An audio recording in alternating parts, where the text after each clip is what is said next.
রাজ্যে পালাবদলের পর একের পর এক অভিযোগ উঠে এসেছে অভিষেক ব্যানার্জির বিরুদ্ধে। তবে এবার অভিষেক ব্যানার্জির বাড়ি শান্তিনিকেতনকে লক্ষ্য করে ছোড়া হলো ইট।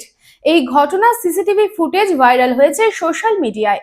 সিসিটিভি ফুটেজে দেখা গেছে অজ্ঞাত পরিচয় এক ব্যক্তি বাইক চেপে এসে অভিষেক ব্যানার্জির বাড়ির সামনে দাঁড়িয়ে রাস্তায় পড়ে থাকা ইট তুলে বাড়ির জানলার দিকে ছুড়ে দেয়। এই ঘটনায় ইতিমধ্যেই অভিযুক্তকে চিহ্নিত করেছে পুলিশ। জানা গেছে অভিযুক্ত সোনারপুরের বাসিন্দা। ইতিমধ্যে যুবকের বিরুদ্ধে এফআইআর রুজু করে মামলা শুরু করেছে কালীঘাট থানার পুলিশ।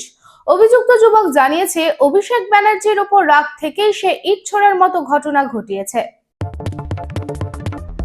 टाइगर हाउस में आपका स्वागत है, जहां हर दीवार में है टाइगर की ताकत। और यह है ACL टाइगर TMT रीबार, जो आपके घर को दे ताकत और सुरक्षा। इसके अनोखे रिब डिजाइन साधारण TMT बार के मुकाबले देता है सर्वाधिक रिब एरिया वैल्यू, जो सर्वाधिक बॉन्ड की शक्ति प्रदान करता है सीमेंट के साथ। इस्पात के संयुक्त रसायन और एक एडवांस्ड क्वेंचिंग प्रक्रिया इसे प्रतिरोधी बनाते हैं आग और जंग से। कार्बन एंड मैंगनीज के संतुलित अनुपात इसे देता है सर्वोत्तम लचीलापन और प्रसारण की क्षमता, जो रखे भूकंप से सुरक्षित।